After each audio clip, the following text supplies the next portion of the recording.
Hola, mi amigos. This is the old goat from the Institute of Lower Learning. In case this is your first time to be here, not very many first timers. The few people who watch these things seem to be repeat masochists. They can't get their torture any other way, I guess, so they come here. I want to talk to you today on the topic of jerks and hypocrites. And that's going to be in the title, I'm sure, somehow or another. I want to start with this question. Who's your biggest enemy? I've mentioned before a psychiatrist that was liberated from the Nazi death camps at the end of World War II named Viktor Frankl.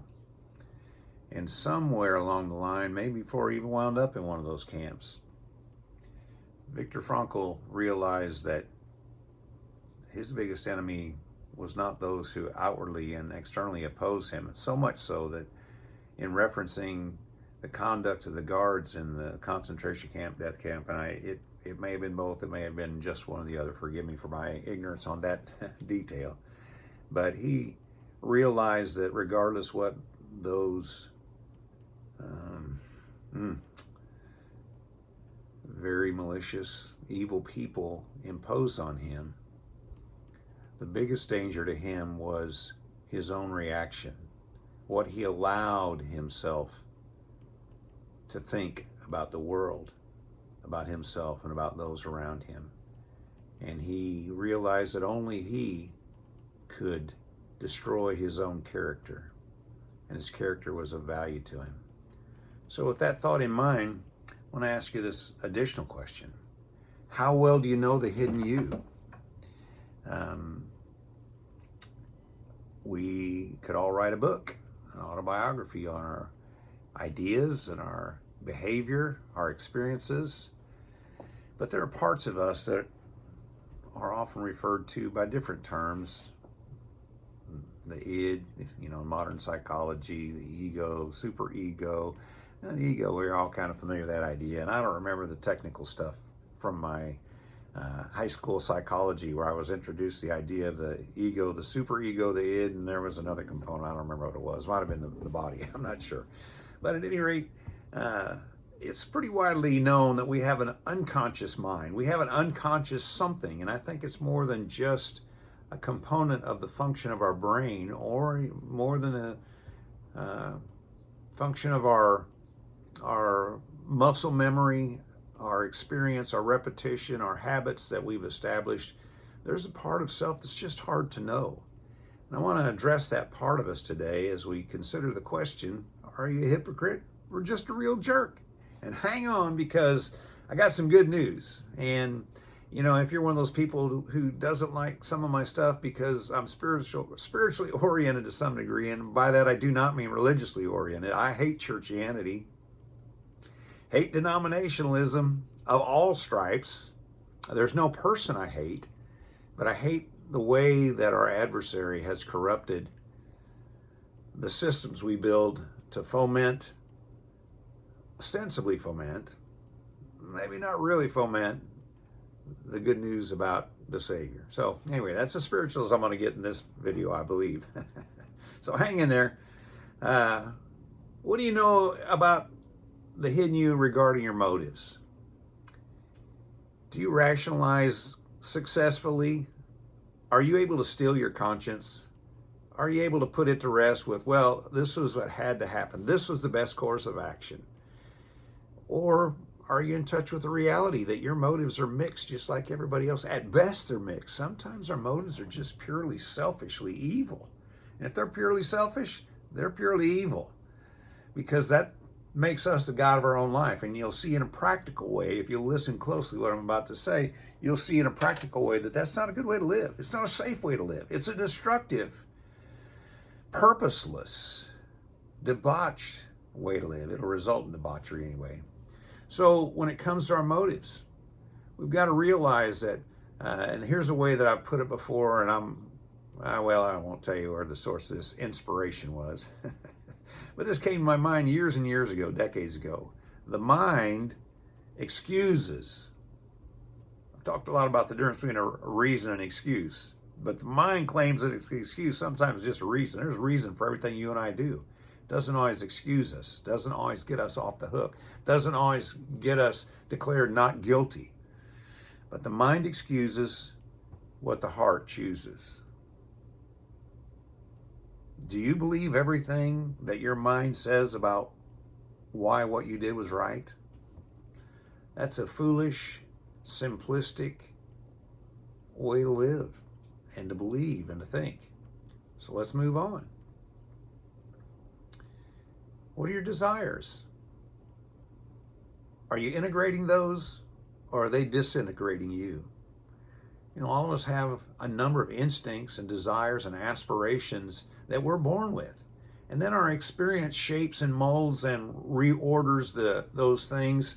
I think of a person I know who was raised in abject poverty, and he's now a millionaire. And that poverty had a lot to do with the way that he views wealth.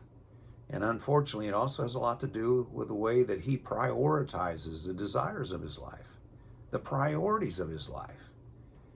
And we'll get into that more in a while, but we need to recognize that there needs to be a battle within us, because there are desires, some of which are more corrupted than others. I would posit that all of them are corrupted at some level. We say, well, I've got some good desires. I want to take good care of my health, for instance. That's a good desire, as long as you don't worship your health, as long as you don't worship your wonderful manly or womanly physique.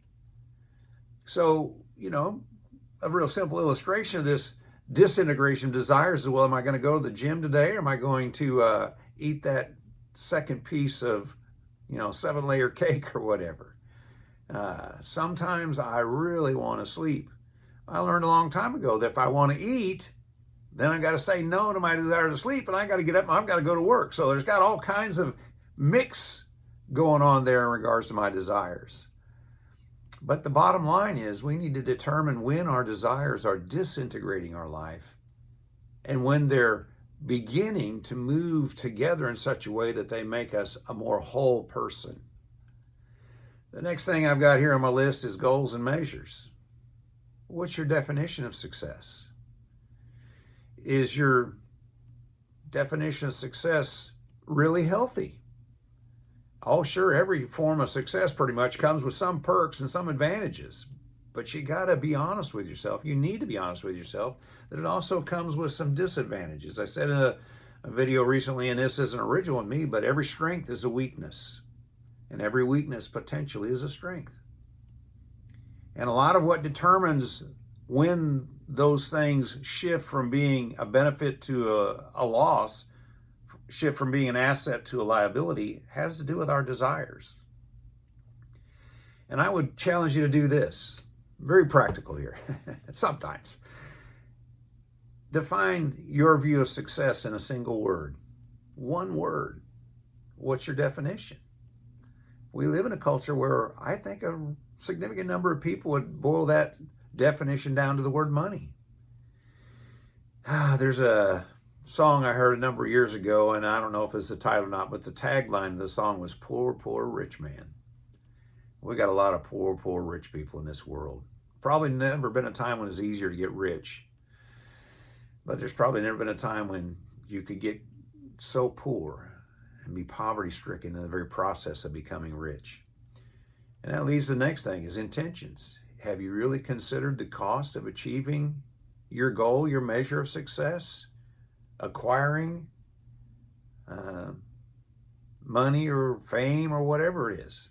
I used to think when I was a little kid I wanted to be famous. Now I like it when I can go places and I'm not recognized. I'm infamous, and when you're infamous, you don't want to be recognizable. And I haven't said this for a while, so I need to reaffirm it, that I'm not a person who thinks they've got all the answers, but I am a person who's made way too many mistakes. And I want to help you maybe not make some of those very same mistakes. I was a pretty controlling parent. I grew up in chaos, and I kind of craved control. In my early 20s, I found an environment in which offered a lot of structure, and I finally realized it was too much structure. But for a while, it just allowed me to breathe, to not just be constantly aware, but to know that somebody else was doing some of the thinking. And the problem with that is you get in that environment, after a while, you're coerced into thinking somebody else is doing all the right thinking. Anyway, back to intentions. What's the cost going to be of your version of success? One of the things I experienced a lot with my kids was, I would call them out on something and say, well, I didn't mean to.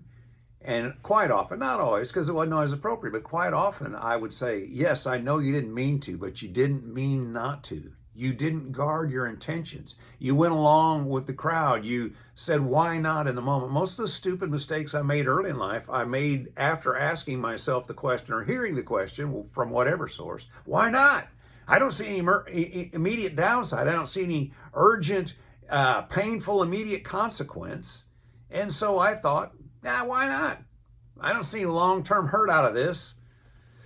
Well, I'm still wearing some of those scars, and I still have some of the disabilities inflicted by those things. There are things that I cannot do that I don't know that I can say I would love to do them, but there are things that I feel unqualified to do because of choices and decisions I've made in the past.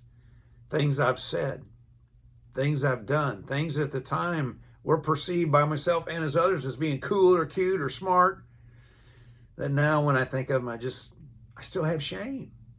Say, well, you shouldn't have shame. Yes, we need shame. Otherwise, that tendency we have, the mind excusing what the heart chooses, what shuts down those false rationalizations and brings me back to reality, away from those lies? Oh yeah, a lot of times it's shame, and I need it.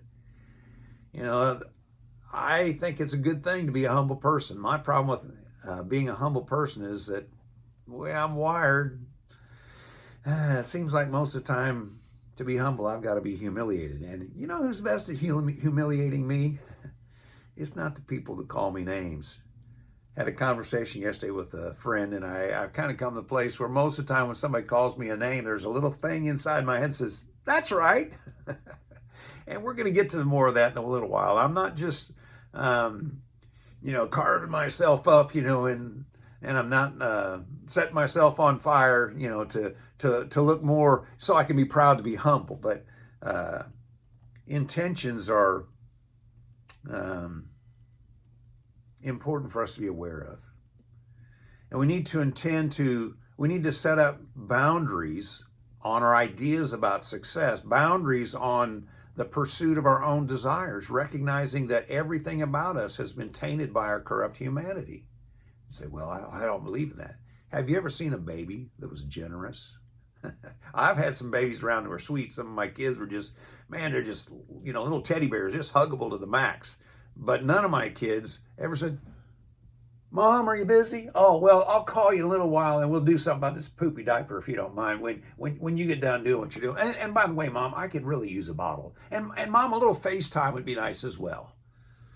Now, we come into this world wired for self. Promote self, protect self, preserve self. And that's not bad. There's a thing they call failure to thrive. I'm not sure I've ever seen it, but one of our what I've affectionately referred to before and will again is one of our loner babies. There was concern at first that maybe this little infant that was 4 days old when she came to our house, maybe she wasn't going to make it just because she had no drive, no deep breathing instinct. Can you imagine what your life would have been like if you'd have been born without instinct to breathe and to suck? So many of these things. But at any rate, back to this topic. What are your intentions? Have you considered the collateral damage for not putting limits and guardrails up on your intentions? I like something I heard an old black preacher say some time ago, and I wish I could remember his name. I can't, but he said, it doesn't matter how many miles you've driven down the road, the ditch is still only 2 feet away. Keep that in mind. I know some people who have done a pretty good job of mastering success in many different arenas, and they got lax. And sad to say, they're not finishing well because they didn't watch their intentions.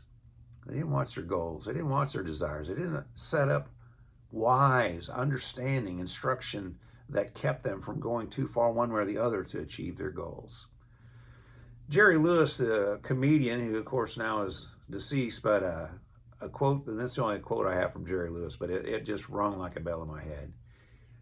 In response to a question asked of him in an interview, if I remember correctly, he made this statement: "We all have another side. Push my buttons and I'll show you mine."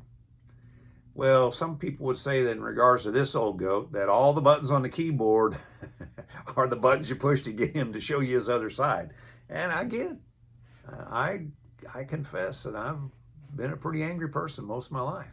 Now, I don't walk around in a rage, and a lot of people have thought I was engaging and helpful and considerate, and I try really hard to be those things. But when the chips are down, there was a long period of time when I immediately resorted to self-preservation. Now my anger responds more to situations like when somebody is being abused and taken advantage of, bullied. You know, I kind of have a heart for widows and orphans, and I'm not perfect in that, but that's, you know, why we've had so many loner babies. So anyway, we're kind of moving towards the wrap up here. So the Jerry Lewis quote again is, "We all have another side. Push my buttons and I'll show you mine." Here's the reason that I asked the question, and it's in the title. Are you a hypocrite or just a real jerk? Now, I hope that you answer, I'm the latter. Say, well, I'm neither. Yeah, you are. You're one of the two. What's a hypocrite? Somebody referenced yesterday that I had a conversation with, said that someone had called them a hypocrite. I said, you're not a hypocrite. Hypocrites pretend that there's something they're not. Hypocrites, it boils down to this: they pretend that they have no issues or that they're on top of their issues. Well, I'm growing, but I would be hesitant to say that I'm growing in every area of my life. I want to grow. I want to move towards maturity and wholeness and integrity and not disintegration. But I know that I'm still enough of a human that I've probably got some denial. I've still got some blind spots. I've probably still got some desires that I've never addressed. The big ones I address all the time, daily. And some days I feel like I'm winning, and some days I feel like I'm losing. But I'm not a hypocrite. I was having an argument with a lady one time who had really done something totally inappropriate in front of my kids. And I was holding her accountable. I wasn't berating her, wasn't beating her, but I was just simply saying, you cannot do these things in front of my kids. And her response was, well, you call yourself a Christian. I said, no, I don't. Word Christian means like Christ, and I've got light years to go before I'm like Christ. But I am a believer. I trust him. And I said I wasn't going to get spiritual, but I will say this. Mind excuses what the heart chooses. The heart chooses who gets to be the boss. And it's either you or it's Jesus. Now, you might let somebody control your outward world, but you're only doing that to make as much space, inner spaces, as you think you can carve out by accommodating. But at the end of the day, it's you or Jesus. And if you acknowledge that Jesus ain't got all of you yet, you're not a hypocrite. You're a jerk. Jerry Lewis said so, and you know, what better authority could you have? Well, your mirror might be another good authority, and I don't just mean the mirror, the piece of shiny glass hanging on the wall, but the mirror of your own heart that again raises questions, challenges to your excuses. And again, excuses, rationalizations that don't excuse anything or don't excuse much. Might mitigate, but they don't wipe out the debt of your wrongdoings, your moral failings, and your personal dysfunctions, what the Bible would call sin. There, I'm 3 times. You that spiritual stuff again. So anyway, here's the good news. I'm going to end with good news today. It's going to be a little over 20 minutes by the time I'm done. We're 19:11 right now. So anyway, 19:14 now. You're a jerk. You got that other side.